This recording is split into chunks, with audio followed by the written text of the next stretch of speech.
I'm your host, Michael Callahan, and wherever you might be now, this is where we go next. And imagine you're in a courtroom.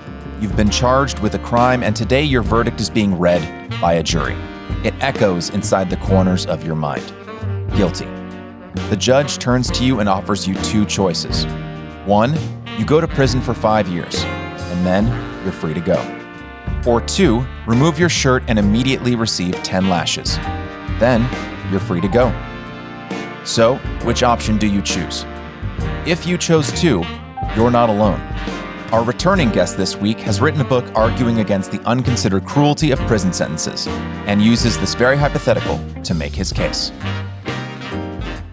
Peter Moskos is a professor in the Department of Law, Police Science, and Criminal Justice Administration at John Jay College of Criminal Justice. He is the director of John Jay College's New York NYPD Executive Master's Program and the author of 3 books, which have earned him recognition as one of Atlantic Magazine's Brave Thinkers of the Year. He was also published in the Washington Post, Washington Monthly, the New York Times, CNN, Maclean's, Pacific Standard, Slate, the Chronicle of Higher Education, and his blog, copinthehood.com. Peter, thanks so much for joining us again. Thanks for having me back again. Well, I am very glad to have you back on the show because there was a lot I still wanted to chat with you about when we wrapped our last conversation, which actually wasn't that long ago.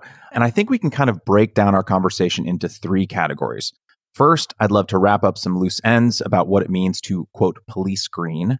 Also, the different ways that Black and white police officers experience the act of policing, and your book, In Defense of Flogging, which uses a provocative framing to reimagine what our criminal justice system could look like. So in Cop in the Hood's afterword, entitled Policing Green, you talk about Sir Robert Peel, and we talked about him briefly at the end of the last podcast, but I would be remiss if I didn't bring him up again. He invented the concept of foot patrols in 1829 as he established the first police force. Now, I'd specifically love your thoughts on his 9 principles of policing. Now, I remember in our last chat, you pointed out that he never codified the principles into an official list, but he did see them through in practice. And while foot patrols seem decidedly old-fashioned today, with all the cars and various technologies available to police over the last 200 years, some of which you went in depth on in our first chat, the concept was pretty radical at the time, and the philosophy that undergirded 19th century foot patrols feels kind of radical again today. So we don't need to go through all 9 principles if you don't want to, but honestly, I could probably spend the entire podcast dissecting them with you. So what's the general thesis of these principles? And then how were they ultimately translated into this kind of list of 9 if Peel himself never really codified them in that way? The 9 principles that are, well, for those who know those kind of things, often known. So they come from the early 1948 book by Charles Reith, Principles of British Policing, a short history of the British police. It's not actually that short of a history. So that's where those principles come from. And in that sense, they are principles of British policing that descend from Robert Peel. But just as sort of, historically accurate, nope, he didn't codify them, but also the principles that we know are a little sort of, I don't know, they're in a way better than what Peel did, at least as an ideal standard. Peel's policing was supposed to be a very visible, surveillance-oriented deterrence, that cops are going to be out there. They're supposed to know who the troublemakers are. They're supposed to know their beat, and they're supposed to be there regularly. That's what Robert Peel set up. Now, the part that they have in common, what you could say the whole spirit of the 9 principles, but the first of these principles is that the police exist to prevent crime and disorder. That is basically, what we would call today is a mission statement. And that the principles go on to say that policing depends on public approval, that they need the cooperation of the public. And in many ways, they're doing what everyone should do. We're just paying cops full time to maintain the standards that we collectively have decided should be maintained. And it's important to note, just for some context here for our listeners, the idea that police are meant to prevent crime and disorder is still something that's being, and I know you're very familiar with this, something that's still being debated today. In fact, I just a few days ago saw like a headline article in Vox that was trying to prove the point that yes, contrary to popular belief, police officers do in fact prevent crime. Yeah, that article was by Herman Lopez, who I recently interviewed for my podcast at qualitypolicing.com to talk to him about that. It was a nice article. In some ways, most people might go, well, that's common sense, except a lot of people are spending a lot of effort sort of trying to, if your goal is to abolish police, the first step is to show that police aren't effective. But there's a nice body of literature spanning decades demonstrate what police do, of course, matters, and even their mere presence has a very successful deterrent on crime. And some of these studies are sort of fascinating natural experiments, like related to terrorism alert in DC. One of them, I can't remember who wrote it, but they simply, at certain points after September 11, 2001, there were more cops in DC related to these terrorism alerts. They came out in force basically and stood around. And it showed that where those cops, when it came, where they were, saw decreases in crime. And they weren't actually doing much other than simply being there. So there are a lot of different kind of things, but it's almost undoubtedly true that, of course, police can serve a positive role in preventing crime. But but it needs to be resaid because a lot of people simply assert that it doesn't happen. The hard part, though, is, and this is usually listed as the ninth of Peel's principles, and this Robert Peel actually did say, this comes straight from his early instructions to police officers, that the test of police deficiency is the absence of crime and disorder, not the visible evidence of police action in dealing with it. Solving a case it's good, of course, to find someone who killed somebody, but at some level it's a failure because the crime happened. And so that idea of preventative policing, that is very much at the core of what then spread to America in 1845 to New York City and was called, they were called very much the new police. It was a new concept. It was quite radical then because the idea was we're not simply cities had policing. The word wasn't new as a concept, but it was done by cities would have night watchmen. But that was always sort of a disaster because you could never get good workers to do it and they'd fall asleep or get drunk. And of course, people rich enough could hire their own security. What Robert Peel did, by the way, I've heard Edinburgh claims to precede Peel, but I will leave that Scottish-English dispute to them.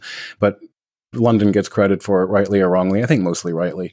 But so the idea was this is going to be a full-time job paid for by the public to serve the public in uniform as a public utility, if you will. Same way we prefer not to have everyone running generators. We have power companies to do it more efficiently and to the benefit of all. So that was the idea of police. But that idea of that cops can prevent crime, though I think it's common sense, and it fell into disfavor really after the Kerner Commission following riots in 68 and 69.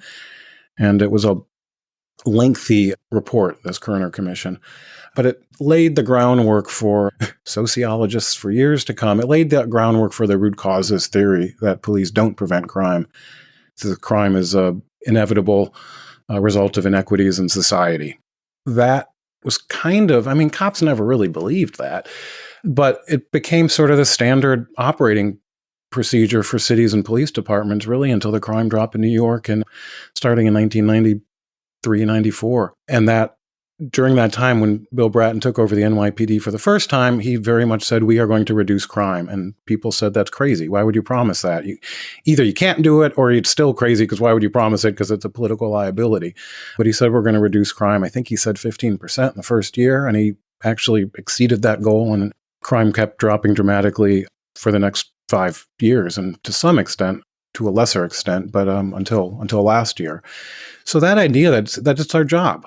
But it's much more, it's rare that a politician loses an election because of crime. They kind of say, well, therefore we have to fund whatever pet project I want to come. But no one says this is my job. And police departments, when there is crime, of course, are quite happy to pass the buck too and say, well, look, we're doing the best we can, or we have a clearance rate of 50%. So that's pretty good, that kind of stuff. But it's important to remember that the basic mission is to prevent crime and also disorder. That's another part, this idea that we have standards that we want upheld in cities and public spaces. So that also became a job of police. And that also today is much debated. What is the role of police in enforcing minor crimes? That's a political decision, whether we want cops to do that or not. Yeah. And in terms of what the role of the police are, I wasn't initially going to go through all 9 of the principles, but it might be instructive because although these principles weren't codified I guess officially until, I guess you said 1948. The principles generally, I imagine, were practiced by Peel and his men in 1829. I think that a lot of modern day activists and even average citizens would find a lot of these proposals quite progressive. I think few people could disagree with these principles. So it might be a little bit lengthy. Maybe I won't go through all 9 of them, but they get a little redundant. They do. So we'll start with number 2. To recognize that the power of the police to fulfill their functions and duties is dependent on public approval of their existence, actions, and behavior, and on their ability to secure and maintain public respect. To recognize, this is number 3 now, to recognize that to secure and maintain the respect and approval of the public means also the securing of willing cooperation of the public in the task of securing observance of laws. This one I think is quite relevant. This is number 5. To seek and preserve public favor, not by pandering to public opinion, but by constantly demonstrating absolutely impartial service to law, in complete independence of policy, and without regard to the justice or injustices of the substance of individual laws, by ready offering of individual service and friendship to all members of the public without regard to their wealth or social standing, by ready exercise of courtesy and friendly good humor, and by ready offering of individual sacrifice in protecting and preserving life. This is number 6. To use physical force, and I think this is very relevant to American police, to use physical force only when the exercise of persuasion, advice, and warning is found to be insufficient to obtain public cooperation to an extent necessary to a secure observance of law or to restore order, and to use only the minimum degree of physical force which is necessary on any particular occasion for achieving a police objective. And then I'll do one more. This is number 7. To maintain at all times a relationship with the public that gives reality to the historic tradition that the police are the public and that the public are the police. The police being only members of the public who are paid to give full-time attention to duties which are incumbent on every citizen in the interests of community welfare and existence. Thank you for humoring me there. But I feel like those principles, even the ones we just shared, and I think all 9, would be considered pretty radical and progressive if made up today. And I wonder how the American system has strayed so far from some of those principles, especially when it comes to violence as sort of a last resort rather than persuasion, and how the distance between the public and the police has gotten as wide as it has, rather than constantly reminding ourselves that the police are the public and the public are the police. Well, let me actually read some of Peel's actual words. I'm staring at a little document I made related to this, which restates one of those. I actually think it's better the way Peel said it originally. And again, these were the original instructions given to patrol officers in 1829. He must remember there is no qualification more indispensable to a police officer than a perfect command of temper, never suffering himself to be moved in the slightest degree by any language or threat that may be used. And this last part is very relevant today. If he do his duty in a quiet and determined manner, such conduct will probably induce well-disposed bystanders to assist him, should he require it. So there's a little bit of self-preservation in there, too. And partly, it's because of technology. These were regulations. He's saying don't use your rattle too much. Yeah, cops used to carry rattles around to signal for backup, because this was, of course, before radios, but fascinating to me, this was before the whistle had been invented. The police whistle was a technological advancement that replaced the more awkward rattle. But this fact remains that these were cops walking around on their own, dangerous parts of town, with dealing with people who often didn't want to be dealt with. So how have we... you might question whether we ever had these ideals in America. The biggest difference, of course, when cops, there are 2 big differences when policing came to America, because it was based on the London model. One was that cops were armed quickly, because America's always been a more violent country. Cops in the 1850s, they carried guns. After the Civil War, they were actually issued guns, and policing became a bit more militaristic after the Civil War in America. The other big difference is where this was run, the police department was run by Peel's 2 deputies, forget their names, Maine and somebody else, I forget. Charles Rowan and Richard Maine. Evidently, they did a very good job, but they fired, the third of the first police force were fired in a year or 2. Officer number 1, which would be was fired on the first day of work for being drunk. So They had a lot of obstacles to overcome, and they did that, but it was this idea, it was not controlled by politics as much. And in America, policing was set up very much on a ward basis in a city. So your local alderman would control the police department in his little district. So it became political fiefdoms. And if your alderman lost the election and, to the opposing party, then, there's a good chance the whole police department would be replaced. It was often a patronage job. So it was professionalism, and civil service came later to American policing.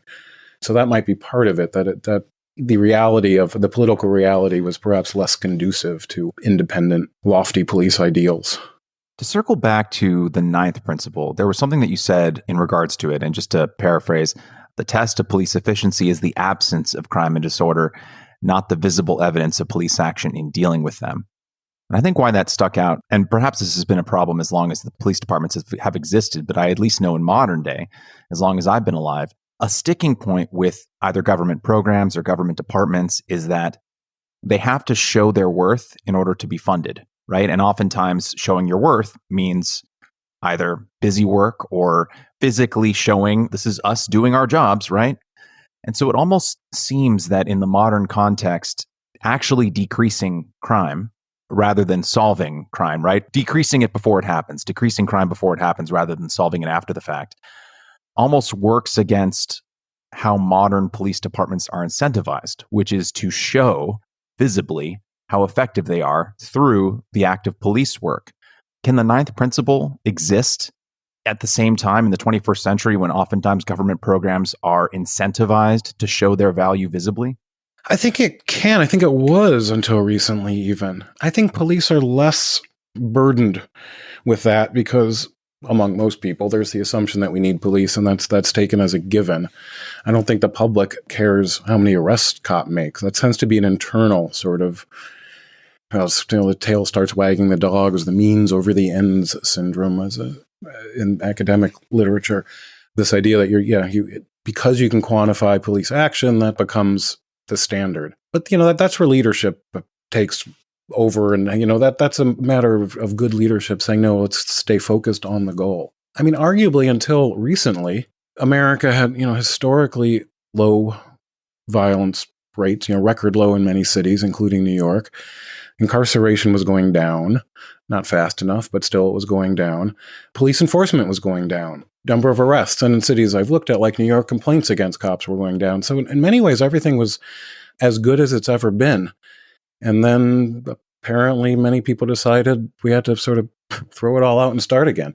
So things have gotten worse, definitely in the past year. But I mean, I would say since starting with Ferguson, probably in 2014, we've had a strong movement to reform policing. My problem is I would prefer to say let's improve policing. You can have bad reform, counterproductive reform.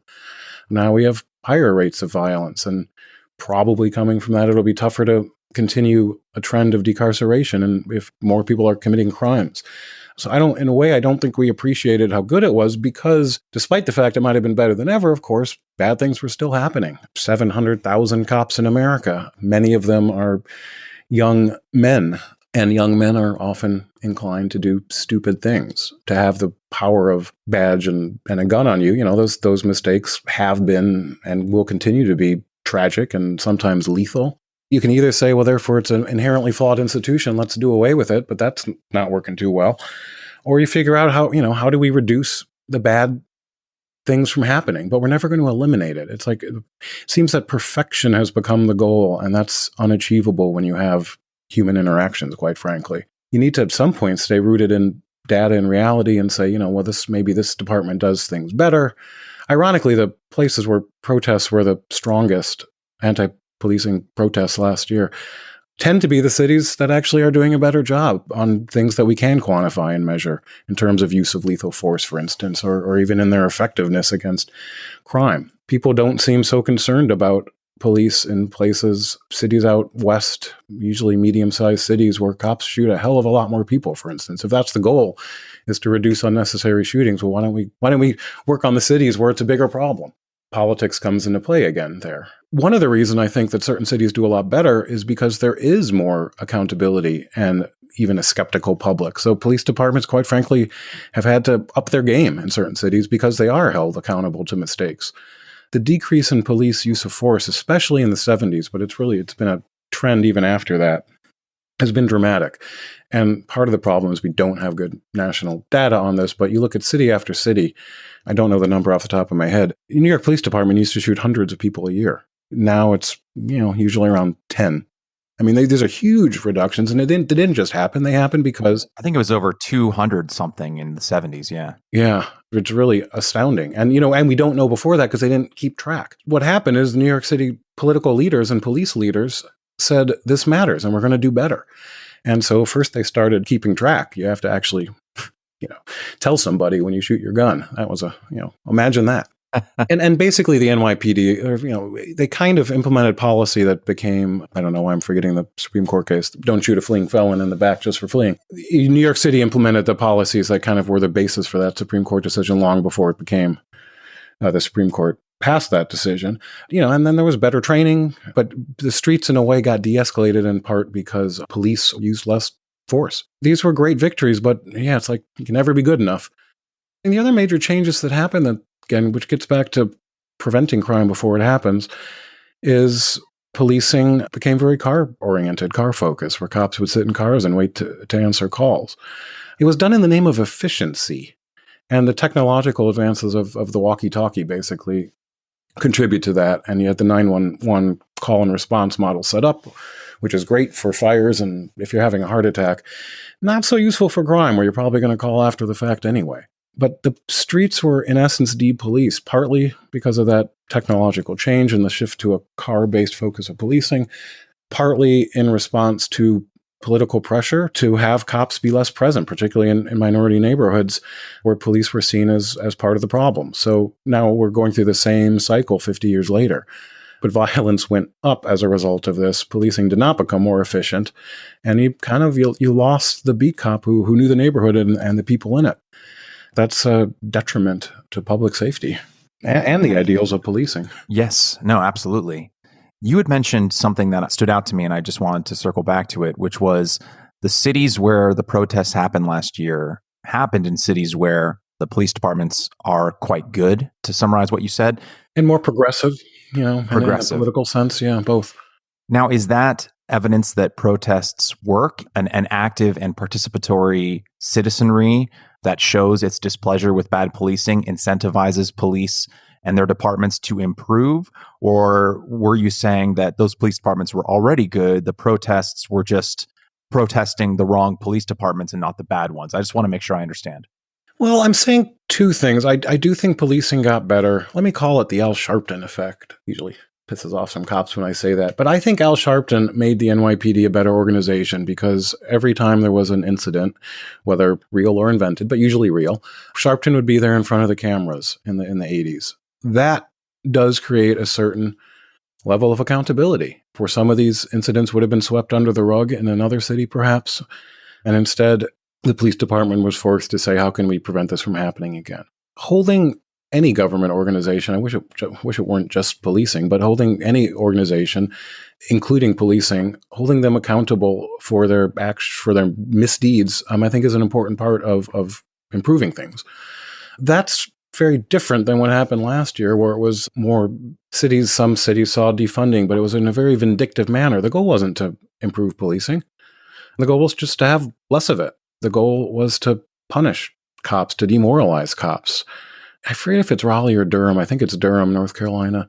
Anyway, there's a huge defund police painted in the street in front of police headquarters. And it was there for, a year or something. And why? You can support defund. Like, reasonable people, I suppose, can differ on police budgets. That's not the issue. But really, you want police officers in headquarters to stare out their office window and see an anti-policing message. You think that's going to make police better? I mean, it may not matter at all, but this you think is part of the solution? Because I don't think that's true. I think the morale of any organization matters. And of course, you're going to get better work out of employees if they actually don't fear coming to work every day, if they don't hate their job. So it seems like it would be in everyone's interest to have the best policing we can.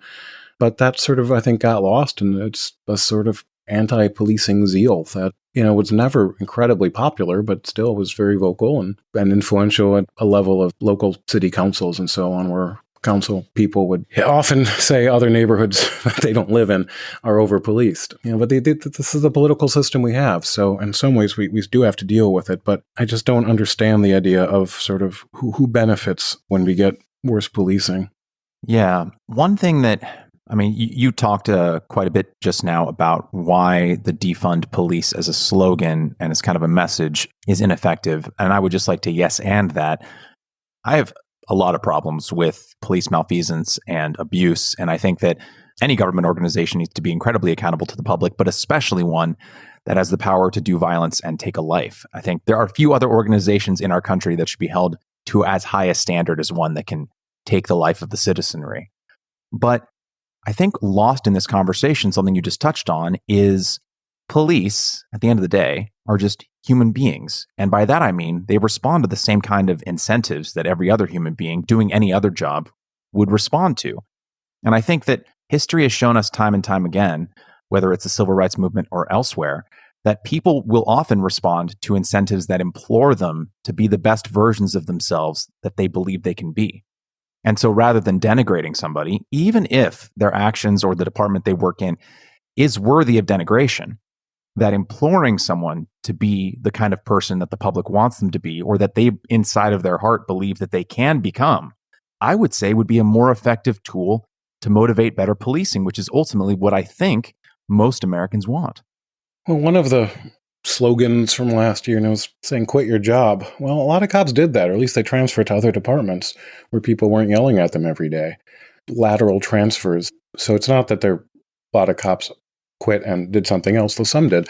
But in places like Seattle, there was active poaching of Seattle cops from neighboring jurisdictions. They said, look, we can give you a better work environment. I don't know what the pay difference was. Anne Arundel County in Maryland was having a recruiting campaign to get DC cops with a signing bonus. I don't know how many moved, but switched departments, but some did. It's a free country, and you can't stop that. But that's a zero-sum world. So you're losing, and they're taking the better cops too. If you've got a disciplinary file, they're not going to hire you. So basically, they're getting the good cops with a clean departmental record to leave their city. Congratulations. Again, I don't quite understand how that's supposed to benefit or who that's supposed to benefit. But we saw a lot of change for the worse last year in policing. This question is slightly tangential. It just came to mind as you were talking, but I would be remiss if I didn't ask a professor who studies this very thing. When I was doing my initial research for our first conversation, I was looking at crime stats, specifically here in California, although I imagine that these stats I'm about to kind of rattle off probably reflect what was a national trend at the time. But just in California, between the year 1960 and 1970, crime, depending on the crime I'm speaking about, either doubled or tripled. Just as a couple examples here for the listener. In 1960, violent crime, there were about 37,500 incidents. In 1970, it was up to 95,000. Property crime, 1960, 500,000. 1970, 1.1 million. Murder, 1960, 616. 1970, 1,376. Here's another one. Robbery, 1960, 18,000. 1970, 45,000. And last but not least, let's do this one. Larceny theft, 300,000 in 1960, almost 700,000 in 1970. And that's only with a 4 million increase in total population. It went from 15 million people to 19 million people, but often a double or tripling of crime. So I guess, Professor, I just wanted to ask, you mentioned that crime was pretty low until recently, and I imagine that's what you were referencing. Do we have the data or the cause for why crime doubled or tripled in that one decade alone? Because after that, it kind of plateaued and kind of stayed the same. Yeah, until last year. Well, first, let me put a caveat to all those numbers, which is I don't trust a lot of crime data because of reporting issues, because of definitional issues sometimes. I generally focus only on murders and shootings if I can get those numbers, because they tend to be more reliable. Now, that said, those numbers went up as well. If you talk about something like larceny, the standards can change and so on, and most of those aren't reported. But undoubtedly, crime went up during that decade. nationwide. Yeah, there were about 9,000 murders in 1960. By 1970, it was 16,000 murders, and then it got up above 20,000 in the mid-70s. And so anyhow, this is America's been gaining population during this whole time. American murders reached a low point in 2014 at just over 14,000. And then last year, we're up to 21,000 again. It's a big increase over a short period of time. The increase last year in murders, 28%, is more than double the previous largest increase. It's amazing that it could go up that much. And the largest increases before were in 67 and 68. I wasn't alive then, but it seems, at least looking back on it, that many of the same issues were happening. And the response from a police standpoint that, I mentioned earlier was less policing, certainly less proactive policing. The problem is, and there are political and racial reasons that led to that. But at some point you have to go, well, maybe this isn't helping. It's not working. Let's try something, the old, if you're in a hole, stop digging philosophy. But it would be great. I worry that we're now in a new normal where we think it's normal to have over 20,000 murders again. The last time we had more than 20,000 murders was 1995. We've kind of lost 20 years of progress. And that's a real shame. Whatever we were doing in 2014, we were doing it better. So I don't know where we go from here, though, because we're not, there's such an ideological divide. It's very, it's harder to fix something that's broken than keep it from breaking in the first place. But it depends on leadership. It depends on politics. And I don't even mean politics in a bad way, as often you don't want politics too involved in policing. I just mean politics in a democratic country where people, vote, they get what they vote for. These things matter. So it's not just police. Prosecution, I think, is a major part of it. I don't think incarceration is a big part of it.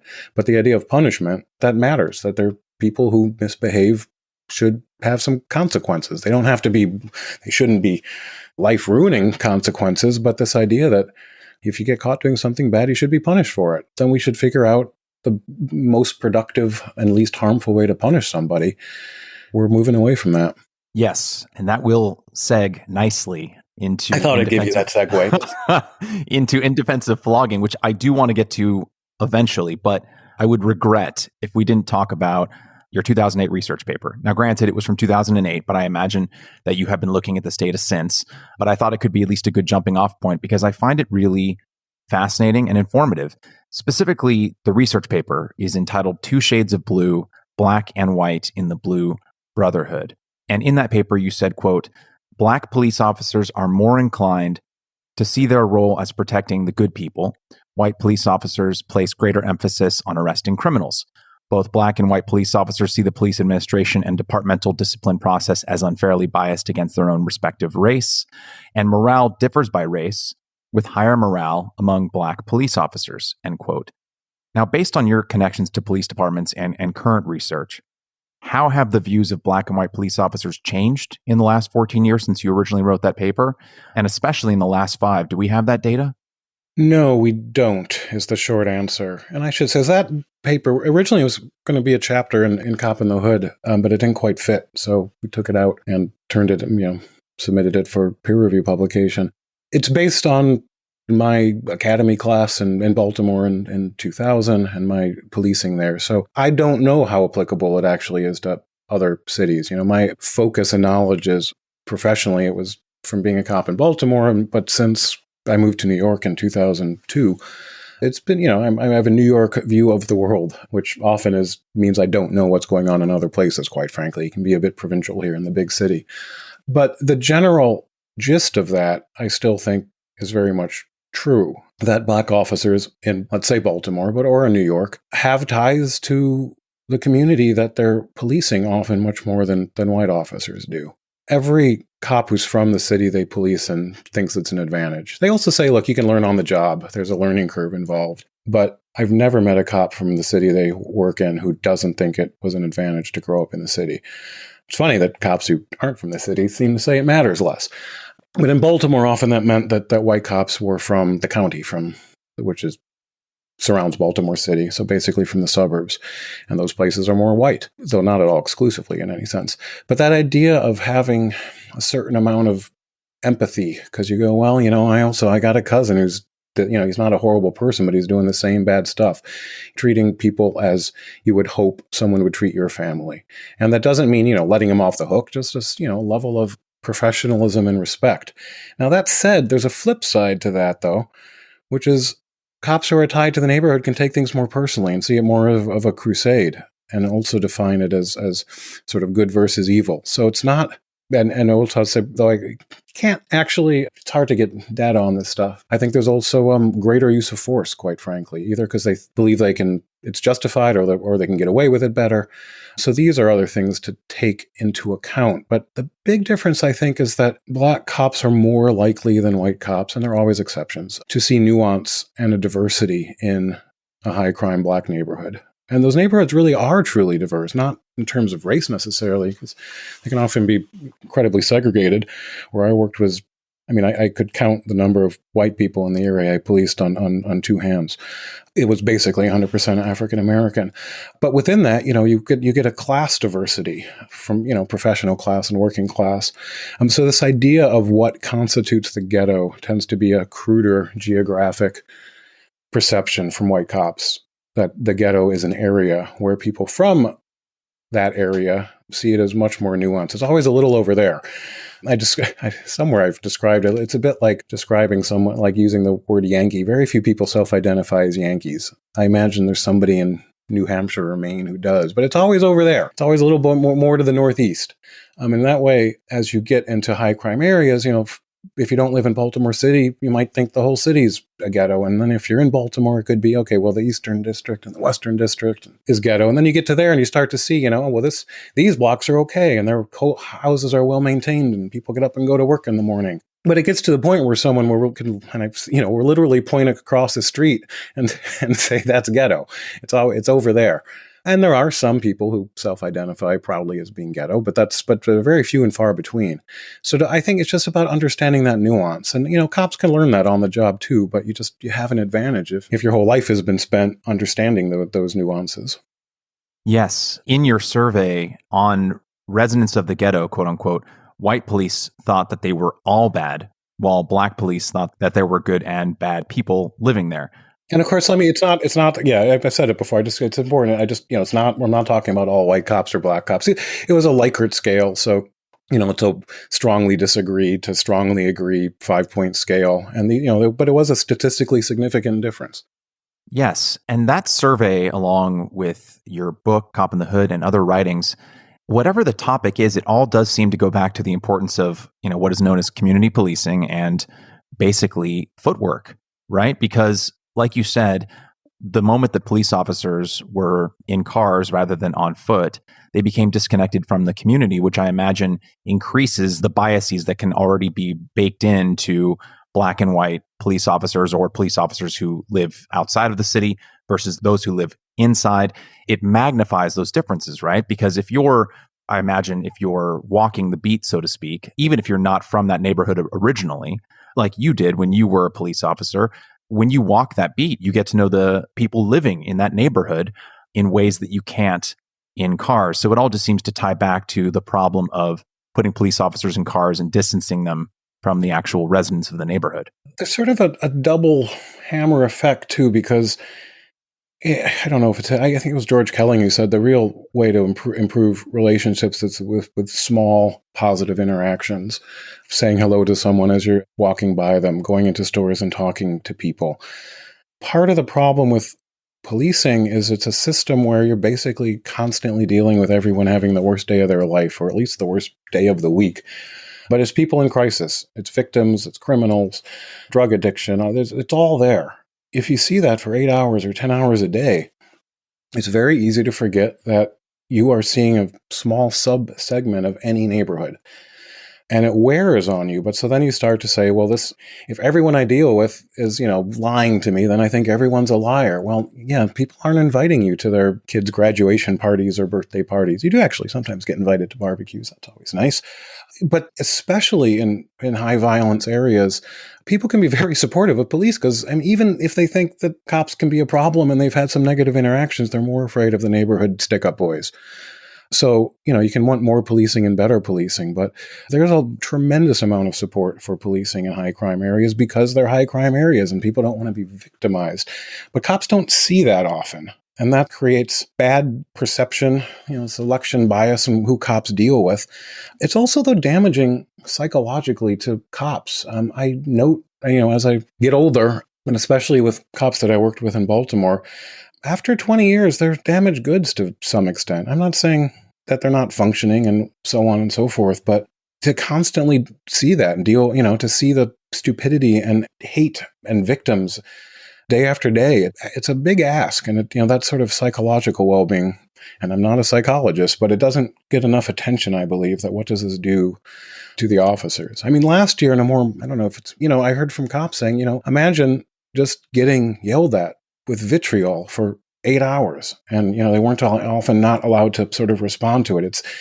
It's not something that's normal for human behavior to be in that receiving position of constant negativity. I mean, so one thing like departments learned last year with so many protests going on is to move cops in and out so they're not constantly on the front line getting yelled at. They're human beings. It's not pleasant. And you can say, oh, that's very tender of them. But no, it's important because, again, we want these cops to be performing at their best. The irony last year, as I heard it mostly from older black cops, as they would shake their head and, that this young white kid is yelling at them and calling her racist. And she's like, you have no idea what I've been through in my life. And who are you? Who are you? I'm twice your age and twice as smart too, probably. But they said it was rough. It wasn't a good position to be in.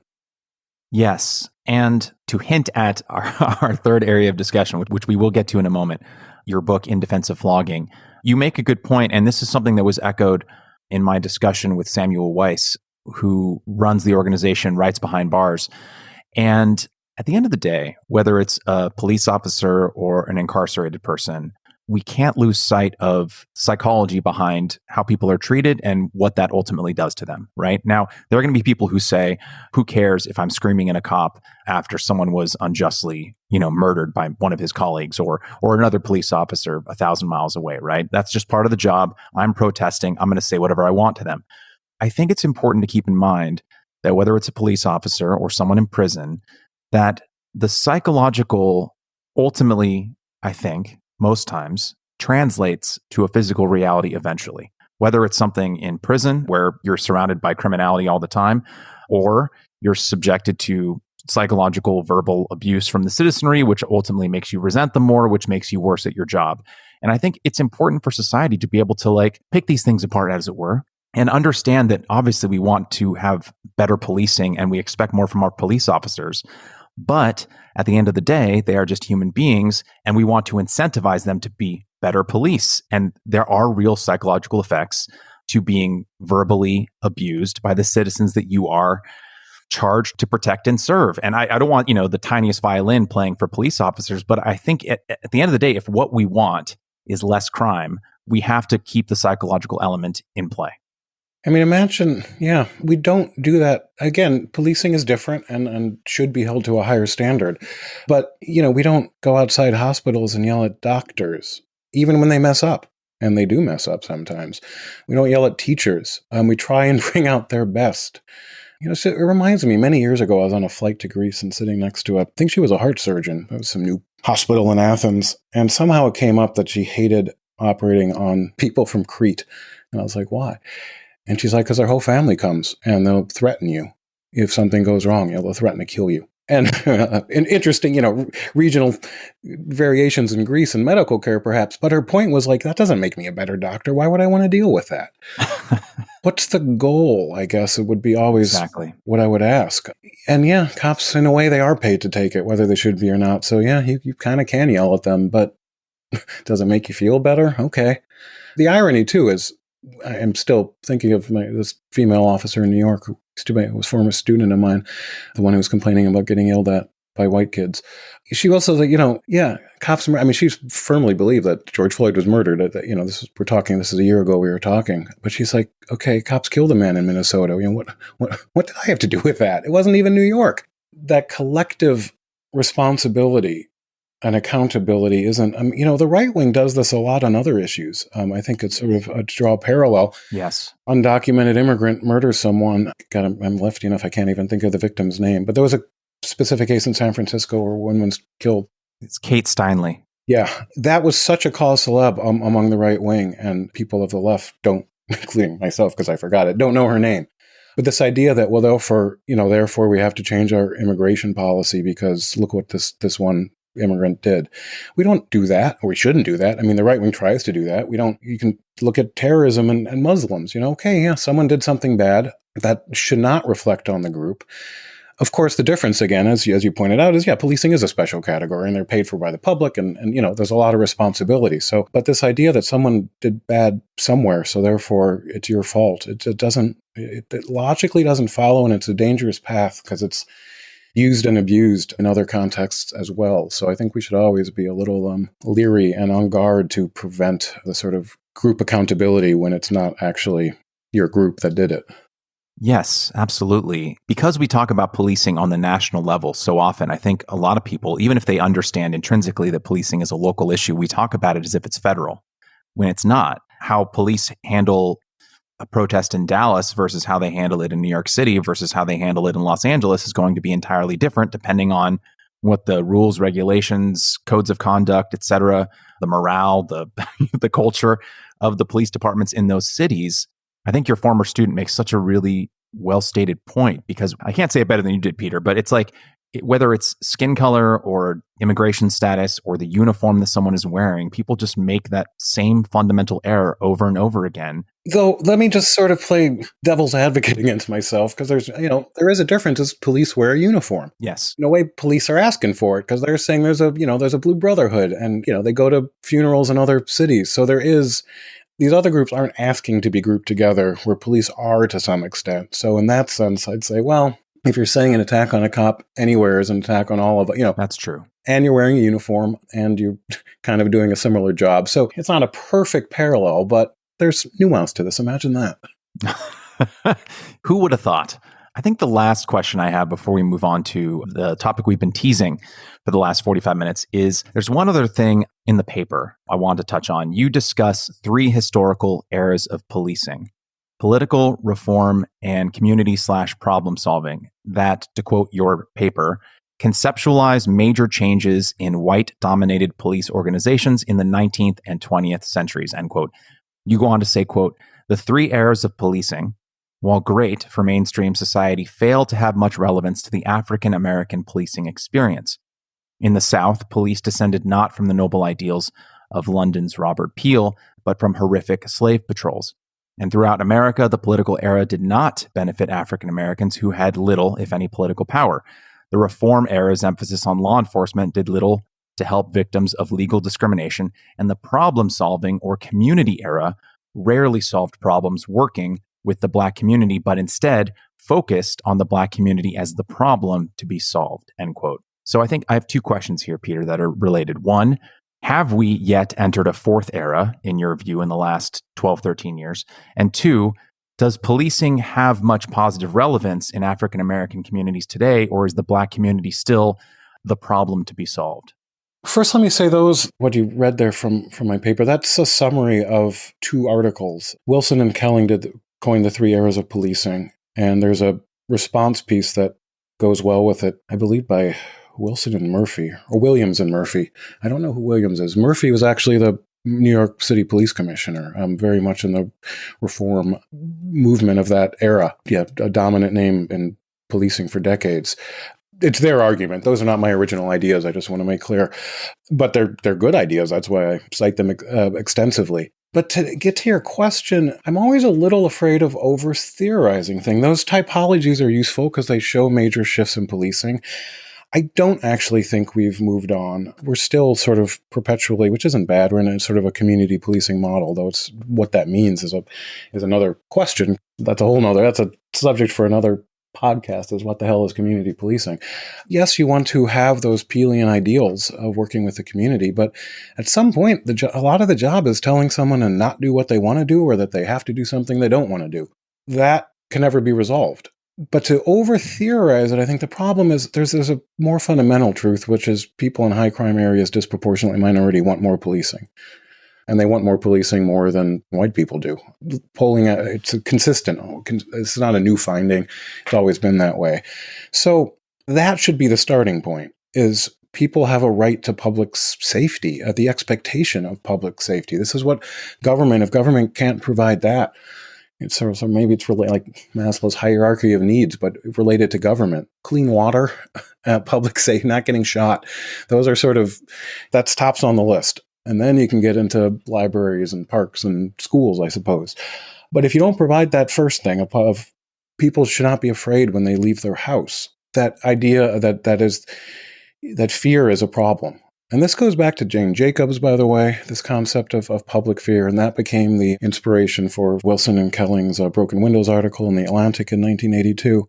It's trying to answer those questions, is what is the role of police in society, but accepting that there is going to be an element of coercion, a strong element, there is going to be use of force.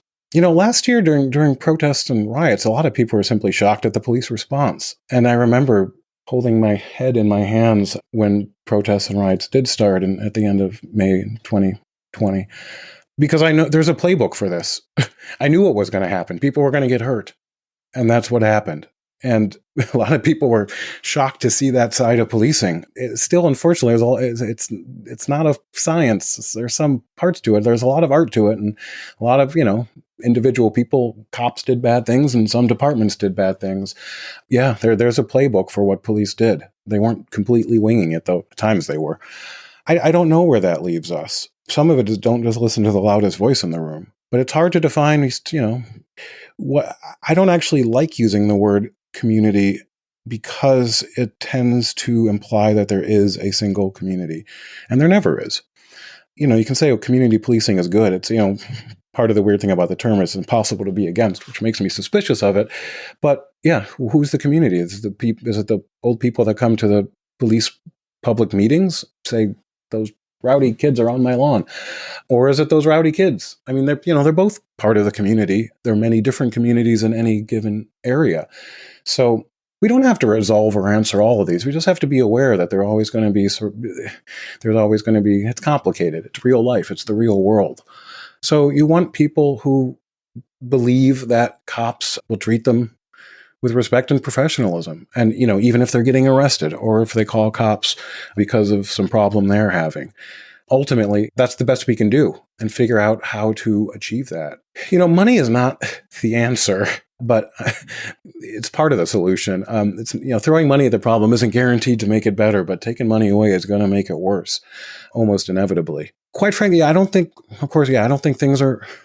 This won't surprise people who read what I write. I don't think things are quite as bad in policing as a lot of people are saying, but there certainly is room for improvement. Yes, I think one of the problems is, circling back to the point you made about the murder in San Francisco by the undocumented immigrant, is that social media, and before that, the 24-hour news cycle, and before that, sensational journalism, but I think social media has really magnified it, is that whatever the issue is, right, whether it's the right-wing social media sphere and news sphere showing every single case of someone undocumented committing a crime, or showing video of people, quote unquote, flooding through the border or whatever, et cetera. Or on the left, showing every single act of malfeasance, bad actions by police. And then those actions, even when they should be condemned specifically and the police should be punished, if they're shown on every person's smartphone, no matter where they live in the US, that act took place once locally in a specific city. And yet everyone on their phone, no matter where they live, in or outside of the US, can see it, and they can watch it thousands of times. And so it creates this effect where it feels very local because you're watching it wherever you are, and it feels ever present because it's playing everywhere all the time, even though it was one action. And so it seems like a problem that is occurring on the right and the left around different topics, but it's exacerbating things and making things appear worse than they are, even when, as you said, they need to be improved. And there is something about, people should sometimes have their conscience shocked by horrible behavior. But it also is a big country. And this is not interesting. Cops see this bad behavior just in general so much more. So often they can, you develop thick skin to human suffering, quite frankly. So the idea that I mean, I think maybe a lot of people, did they really think cops weren't shooting people, sometimes mistakenly, before 2014? I don't know. Maybe because now they see it. It could just be that everyone's got a camera and there is social media. I actually did pull up the numbers because I was curious. In New York City, cops shot 314 people in 1971. That is a lot. Yeah, killed 93 people that year. 810 firearm discharge. So they missed a lot too. But to go from 93 people killed in a year by cops. And the population of New York City was much smaller in 1971. So these numbers plummeted from 300 people shot, dropped to under 100 by 1983. The last year I have numbers is 2019. It was 24 people shot, and that was a very high year. But to have these reductions and then to say that this is now, for people to say this is a bigger problem than ever and a growing problem, it's frustrating as a researcher and someone who's been in this field now for 2 decades. Things really were getting better. We were working on this, maybe not with enough focus, maybe not with enough urgency. And, one good thing that's come out of the past few years, though we haven't fixed it. People would ask me, reporters would say, well, how many people do cops kill a year? And the answer was, we don't know. I mean, that's crazy that we don't know. Now we have a very good idea, but largely because a couple newspapers started keeping track, and there's a good website called Fatal Encounters that provides this data. But we still don't have a national clearinghouse for this stuff. But things, we're getting better. And then suddenly, people got really concerned when we've never been better at this than we are now. And suddenly that became the big problem. It's the way the world is now. So we don't and shouldn't go back to something where we can't go back. This will always now be seen. But I guess for a lot of people, it's the first time they saw it. Oh, absolutely. I have relatives who kind of experienced a change of view around policing for the first time because of the social media they started watching. And thankfully, it changed their minds in ways that anecdote or quote unquote hearsay could not. Visually seeing it on their phones play out, I think had a real impact on a lot of Americans who, well, let's just say it, were often white and were not in close contact with a lot of the brutality that we're now seeing on our phones and in video.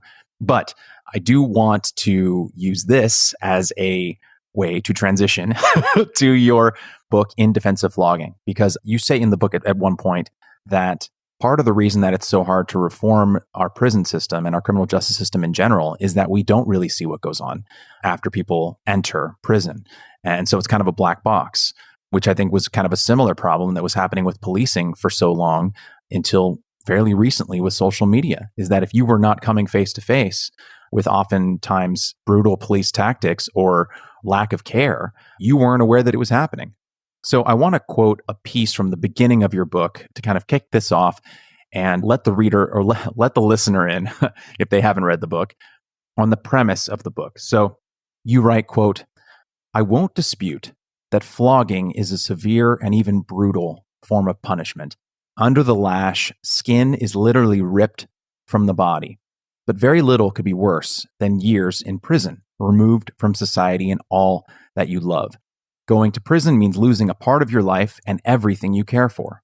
Compared to this, flogging is just a few very painful strokes on the behind. And it's over in a few minutes. If you had the chance, if you were given the option of staying out of jail, wouldn't you choose to be flogged and released? Think about it.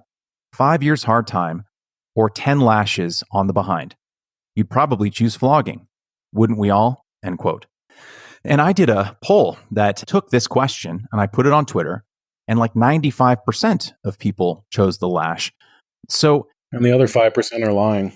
And the other 5%, that is probably quite true. In our previous conversation, we discussed why you decided to become a Baltimore police officer and ultimately write your first book, Cop in the Hood. So my first question to you, Peter, is what drove you to write In Defense of Flogging, and why use corporal punishment, even in a hypothetical, as the framing device to discuss America's modern system of incarceration?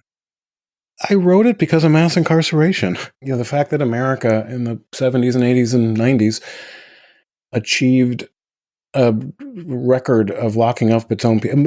America didn't even used to be this way. That's important. It's not just that we're different from other countries. We didn't used to be this way. I think there's at some level something immoral about having 2 million people behind bars. And now I think it's a bit under that. But, we had more prisoners than any other country in the world ever had. Some of it is enjoyed the historical, partly, after spending years of my life on Cop in the Hood and becoming a cop to do it, I said, I want to write a book where I don't ever have to leave my office. So it was a thought experiment. And I should say, the point of that basic gambit that I present in the book is to say, yeah, we don't flog, and for good reason, but instead we do something worse. Like, I want people to understand how bad incarceration is. Sometimes I wonder if I'm a frustrated historian, because the history of incarceration in prisons is fascinating, just as the history of police is.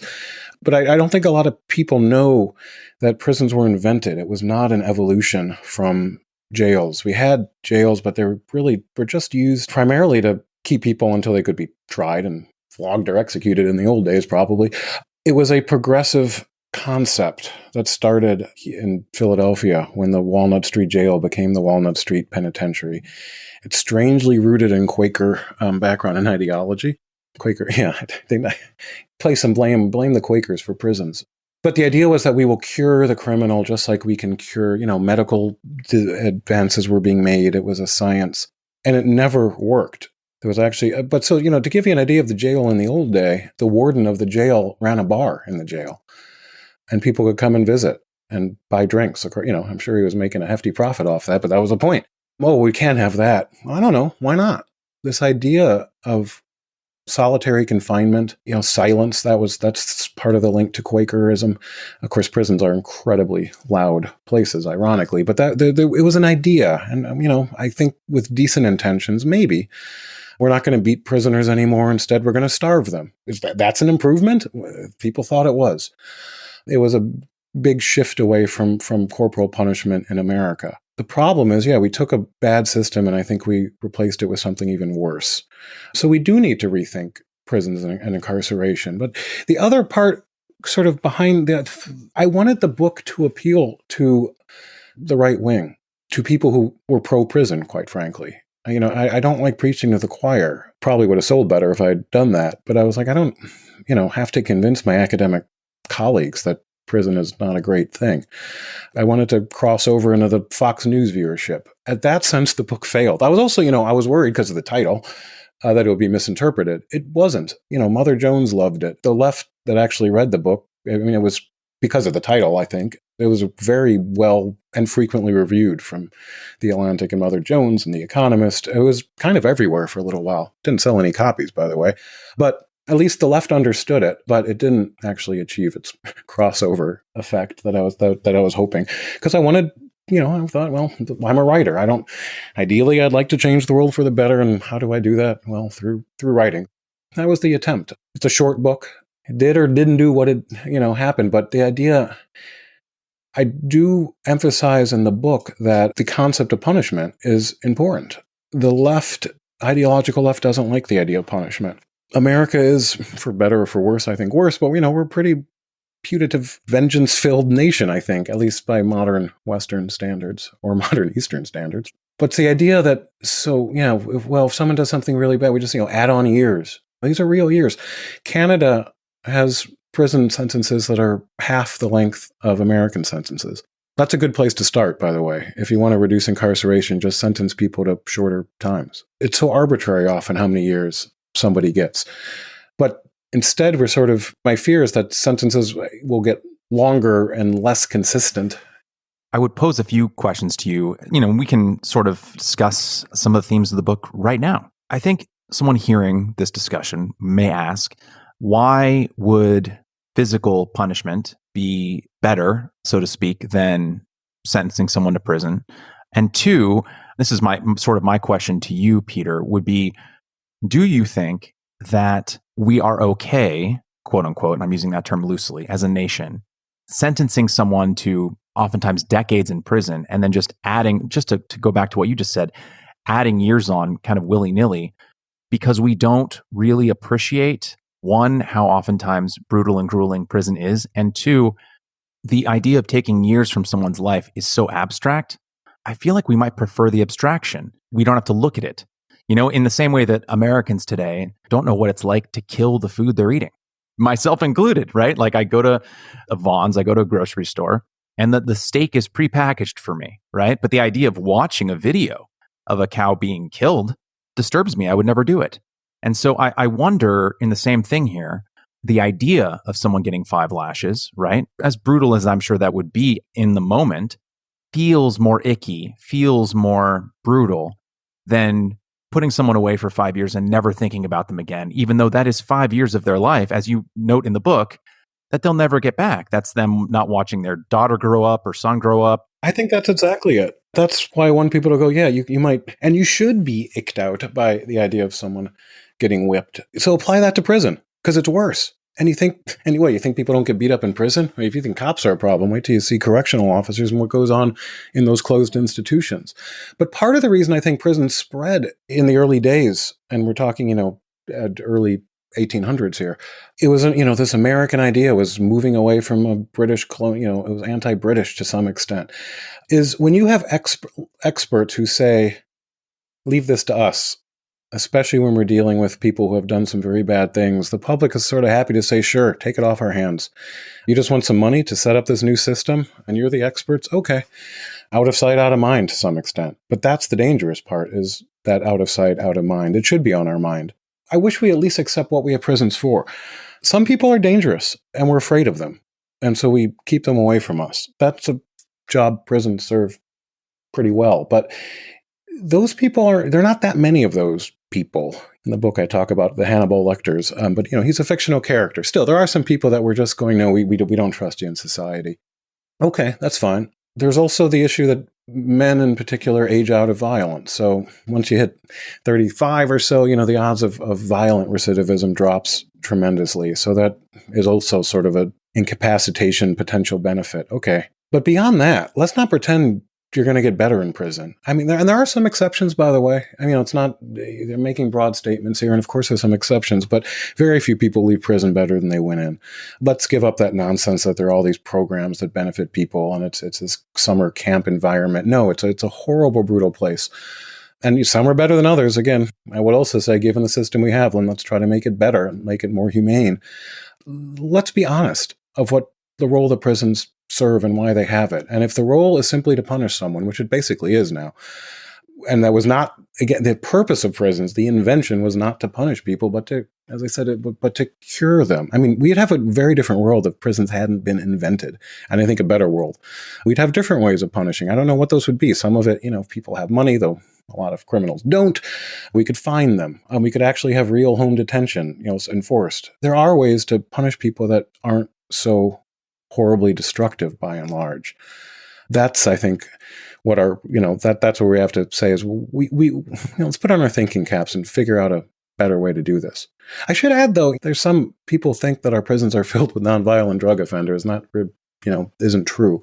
You do often have to do something pretty bad and hurt somebody to end up behind bars for years, so that at least has to be addressed. Everyone in prison is not a misunderstood angel.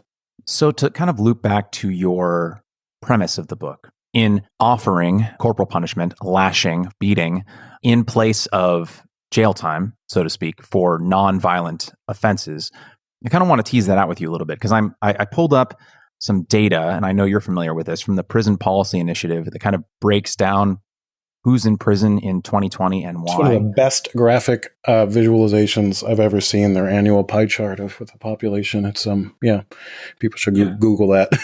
And I'll make sure to put it in the show notes so people can reference it as we discuss it.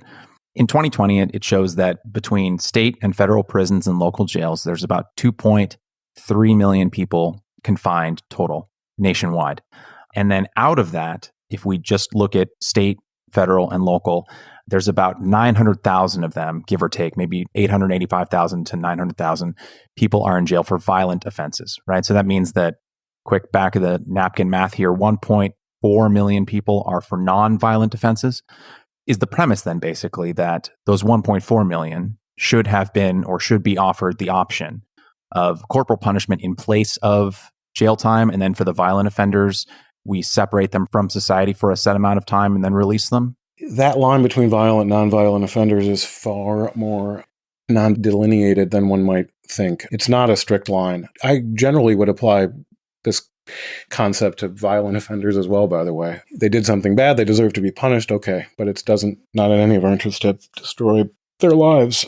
Nonviolent offender, you really have to look at a case-by-case basis because a lot of those nonviolent offenders did something very much that was violent. In that incident that ended up in prison, it's often a result of plea bargaining where you might get convicted of a sentence that doesn't quite reflect the crime you committed, but that's the deal. We'll give you a different charge basically, or a lesser charge, and then you plead guilty. But the actual crime can be different. For instance, our prisons are, certainly not filled with nonviolent drug offenders, but there's some in there in that chart.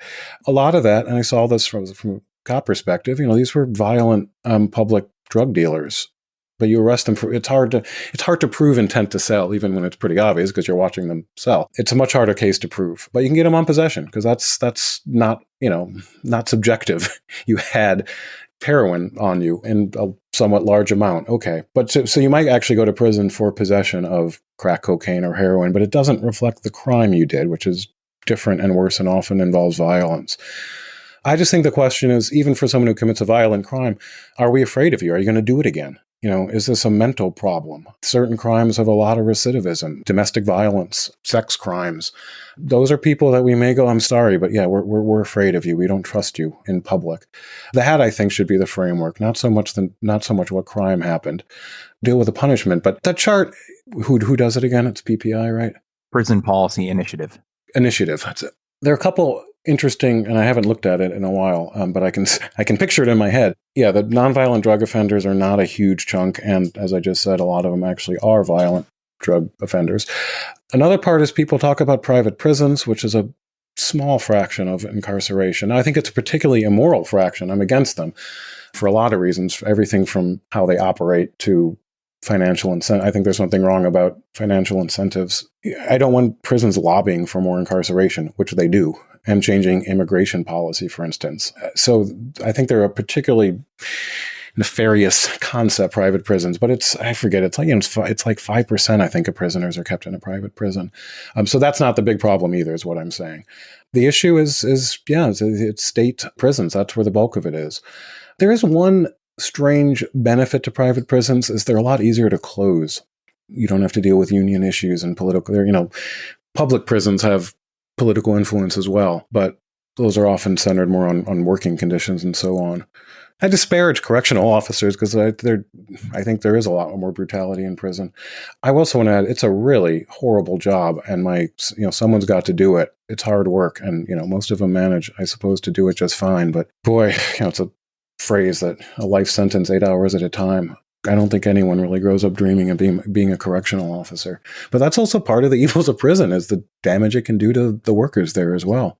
Oh, yes. An uncle of mine was a correctional officer at a women's prison for, I think, 25 years. And some of the stories that he has shared are pretty brutal in terms of what he saw and depraved. So I can't bicker with you there. But you mentioned recidivism, and it brings me to another passage in your book that I think is relevant. It's a bit lengthy, so I'm going to read it for the listener, as I'm sure you're already familiar with it, having written it. I'm just going to say it here. Quote, "Almost as horrifying as what goes on in modern jails and how so many people wind up there is what happens after they're released. Whereas the process that sends so many Americans to prison is fundamentally defective, getting out of prison is equally problematic, albeit in different ways. Coming home after prison is called reentry, and like every other stage of the criminal justice system, it fails. Just take the simple standard of making people not commit crime. Of the more than 700,000 prisoners released each year, 2/3 are rearrested within 3 years, and half of those end up back in prison. Why? Maybe they're bad eggs, but even good eggs can do stupid things when they're without money, a stable home, antipsychotic medication, common sense, or the ability to find a job. Whatever circumstances led somebody to commit a crime probably haven't changed by the time they're freed. A released prisoner hangs out with the same friends in the same neighborhood and without the same job he never had. Or maybe a prisoner is a badass who enjoys adrenaline and the thrill of the crime. Part of the problem is that not only do prisons not cure crime, they're truly criminogenic. Prisons cause crime. When released, people who go to prison are more likely to commit a crime than similar criminals who don't go to prison," end quote. I found that passage so revelatory because, as you've mentioned in this conversation, prisons are ineffective at preventing recidivism, And more than that, they make the imprisoned more likely to reoffend. So my question to you, Peter, is what are some ways our criminal justice system, before, during, and after a person is incarcerated, can improve so that we may decrease recidivism, reduce crime, and I think importantly, and this is lost a lot of times, provide our fellow citizens with better lives once they've paid their debt to society?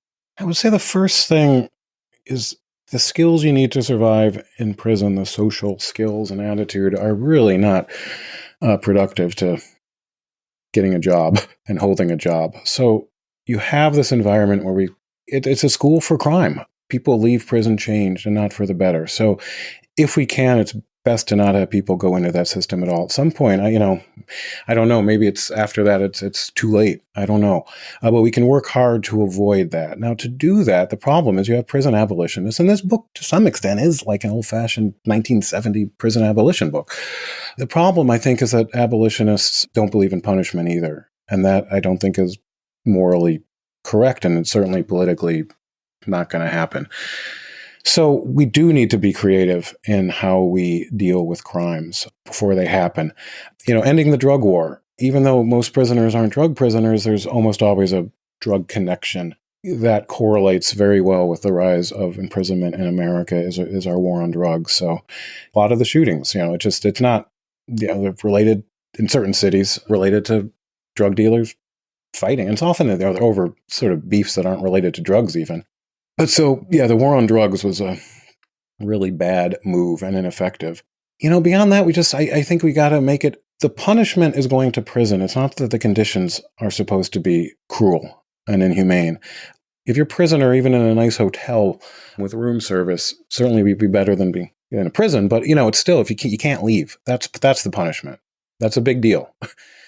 I think we owe it to ourselves as decent human beings to just simply make the conditions better. And that would cost money. It would be easier if we had fewer prisoners and we could do that. But this idea of prison, by and large, is a communal living situation, certain jails in particular. You can be if you're the victim of a crime in prison and crime happens in prison, you have to live with your offender. They're very, that can get as bad as you want to think, though, again, most places manage to maintain some level of safety. But it's a irredeemably broken concept. So I don't know, quite frankly. But I wanted in defense of flogging to start the discussion of it. Let's figure out what we can do better. How did we do it before? Well, we did it before with corporal punishment. Despite the gamut of the book, I would not want to go back to that. But we do have to, but why prisons? And we're stuck with them now. We've lost our ability to, the same creative streak that led to the invention of prisons, I would like to apply that same creative energy to their abolition. I don't have the answers to these things. Partly, it isn't my professional field. Other people can work on that, but we have to, prisoners almost all get out. That's important to remember too. So yes, what then?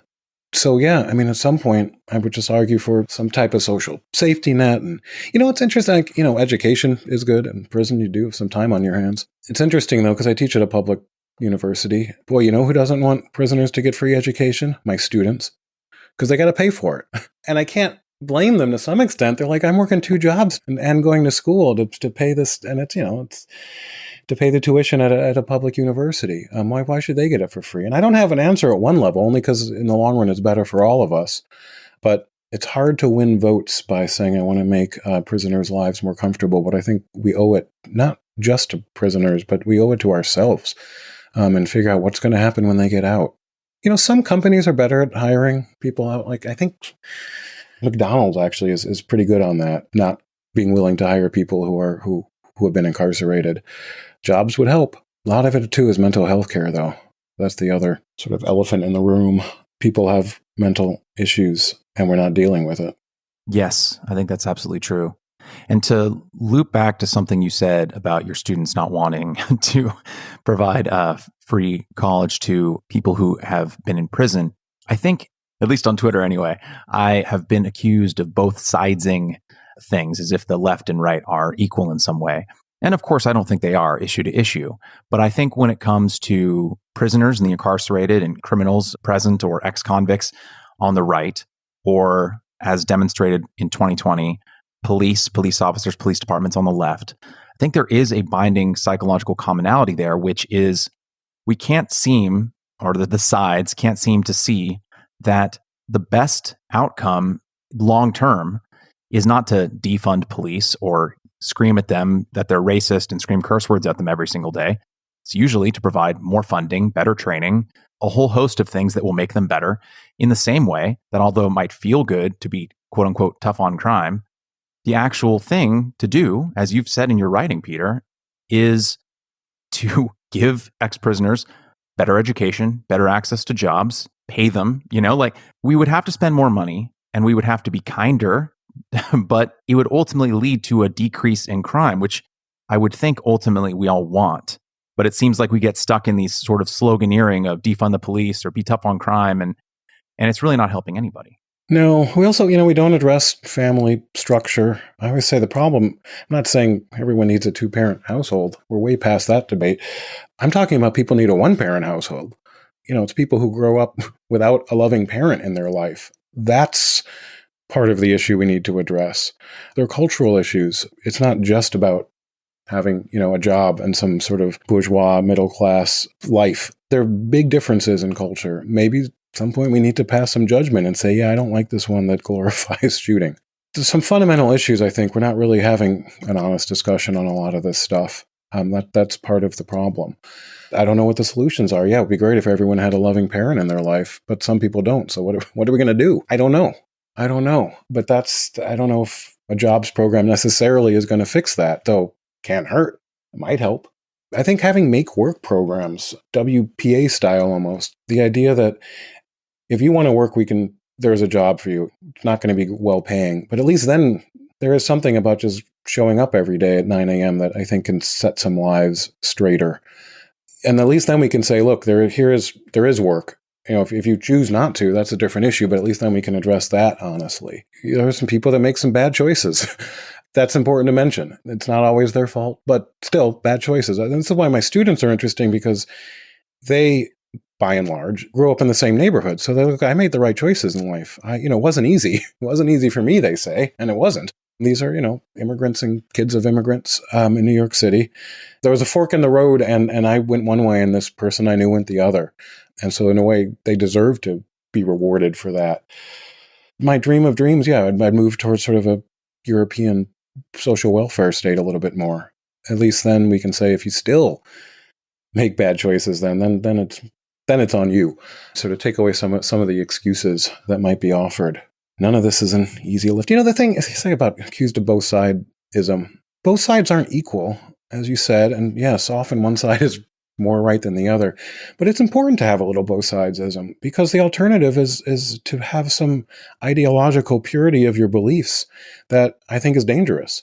If you really have all the answers already and you don't think the other side has any valid points, it's probably wrong, first of all. But I don't think that's healthy for society. I'm a little biased, but I completely agree with that answer. And it's a part of why I wanted to have this podcast, and a part of the reason I wanted to talk to folks like you, because I think, as you said earlier, we're not having these discussions enough with enough nuance, but they're so important, right? Like, even just to touch on something you just said about how, your students often come from working class or poor backgrounds, they're immigrants or the children of immigrants. And I think understandably, they rightly say, like, look, I did the right things. I got out. I made all the right choices, right? And I understand that can drive, not saying any individual student, but I understand how it could potentially drive a kind of resentment toward giving someone who didn't make those choices opportunities that they earned, right? And I get that. But there has to be a balance to strike between obviously rewarding and recognizing effort and discipline where people have achieved it. But also that doesn't mean we have to be unnecessarily punitive and hostile and brutal to people who have, to go back to another podcast episode with Aaron Rabinowitz, who just weren't as lucky, right? Whether because of a state of mind or the household they grew up in, or just any one of many rolls of cosmic dice that put them in the position they're in. Obviously not taking away their agency, but the decisions we make are interconnected with the environment in which we are raised. And I think understanding that can lead us to a kinder, dare I say, gentler criminal justice system, which I think we really need.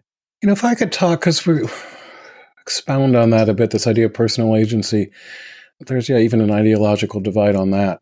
It's important not to ignore agency because people do have agency. That said, it's important to recognize these greater structural forces that matter. The example I like to give in class, especially if it's a room of cops that believes everything is pure free will and agency. And to some extent, they're right. That gun didn't shoot itself. You pulled the trigger. That was a choice you made, and it was a bad choice. It was a wrong choice. I want to cast moral blame on that. But I say, how many of you in this room, myself included, would like to lose some weight, 10, 20 pounds, whatever it is? Every single bit of fat on your body is from food you put in your mouth and ate. So why don't you just lose weight? Oh, it's not that easy, right? Yeah, these are choices you make. But, sometimes you don't have complete free will. Weight is a good example of that with people who want to lose weight and don't. Oh, they want to, but it's not that easy. Yes, that is absolutely true. I just want to comment on an experience that I had before I pose the final question to you, which I have asked you before in your previous appearance, but... Oh, you have, and I don't know my answer. Well, you can think about it over the next 30 seconds while I comment on an experience that my mother had with an organization known as the Delancey Street Foundation. It's based in San Francisco, but they also have a location here in Los Angeles. For anyone unfamiliar, it's a nonprofit that operates residential rehabilitation services and basically works with substance abusers, ex-convicts, and other people who have, to use their words, hit rock bottom, and uses that rehabilitation to provide them with opportunities and work often. And one of those opportunities here in Los Angeles, it's basically a moving company.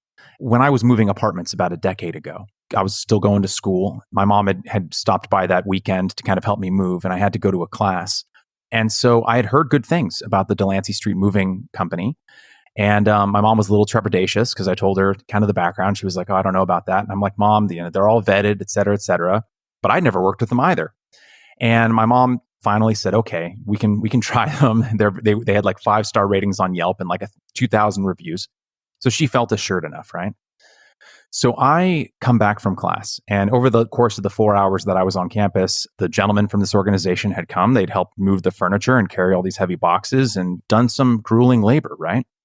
And she said that it was the best service and some of the kindest and most respectful treatment that she had ever received from any man in any profession ever, right? And these were all, by their own admission, ex-convicts, right?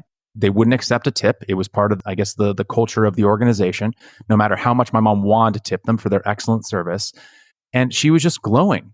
I wanted to say that because why I enjoy talking about this stuff with you, Peter, and why I've talked about this on the show a few times, is this: I fundamentally believe in the ability for 99.9% of human beings to reform themselves and to change. And that memory of my mom's face when I came back from class, compared to how trepidatious she was before we called them, stuck with me because she was blown away. And those were changed men. There's no more point to the story than that, but I wanted to share it because it matters. Well, I was talking to my mom recently and forgot that she went to community college in Long Island in in the 1950s. And she mentioned a specific teacher she had, an English teacher, which was learning English. My mom's always been very good about writing letters of thanks for customer service kind of thing. And I think this ties in well to a lot of what we said. I didn't realize that she got that habit from a specific teacher that she could identify. And the idea that people are very quick to write nasty letters and complain, and we don't acknowledge enough just, when people do basic acts of kindness, whether it's in a business sense or a personal sense, to accentuate the positive. There's a real value in that. And that's great to hear that, your mom sort of saw that, but also that she understood. You got to see the joy in her face, and she also got to feel good in a way for her change that happened. So that's about as positive as I can get in closing. Yes, I hope for a future, and I know you do as well, and that's why you write what you do, in which we do not need to rely on simply private nonprofit organizations to do this work. I think what an organization like Delancey Street Foundation points to is that if we give people the opportunity to change and we provide them with a stable setting and money and a good job, and we get them away from the environments that turn them into the person that got them into jail in the first place, that people can and do change. And so that's why I appreciate your writing, Peter. And that's why I thank you for joining us today. But Hopefully you've had some time to think, because I'm about to pose the question to you. No. Can I give the same answer as last time? It still applies. You are welcome to, but this is episode 41 now, and I've never missed asking this question, so I shan't start now. So as individuals, we're limited in our time, our energy, and often our capacity for empathy. Even the most well-intentioned and caring person can't be thinking of every other person all the time, every group of people. It's just impossible, right? There's too many things going on. So is there someone, Peter, or a group of people in your life or in the world at large that you would like to take a moment and offer empathy to? I'm going to give the same answer as last time because I still believe it. And that are basically international refugees and asylum seekers and immigrants seeking a better life. In the same way that prisons were invented, let's not forget the nation state was invented, and kind of recently. The idea of separating people by arbitrary borders. People are in unfortunate situations, not because of choices they made, but simply because, a war started in their village because they had to leave because they're afraid of getting killed or just starving. So I think we need a lot more empathy for people trying to cross borders for a better life. Well said, Peter. I agree. And with that, I want to thank you for coming on the podcast a second time. Hopefully, if I have my way, I'd love to have you again a third time in 2022. So thank you for your writing, your work. Everyone, I highly recommend you go to copinthehood.com, listen to the Quality Policing podcast, and just get familiar with the folks that Peter knows and talks with and the writing and work that he does. So, Peter, thanks so much for joining us, and thanks for your time. My pleasure. It's a fabulous discussion to have with you always.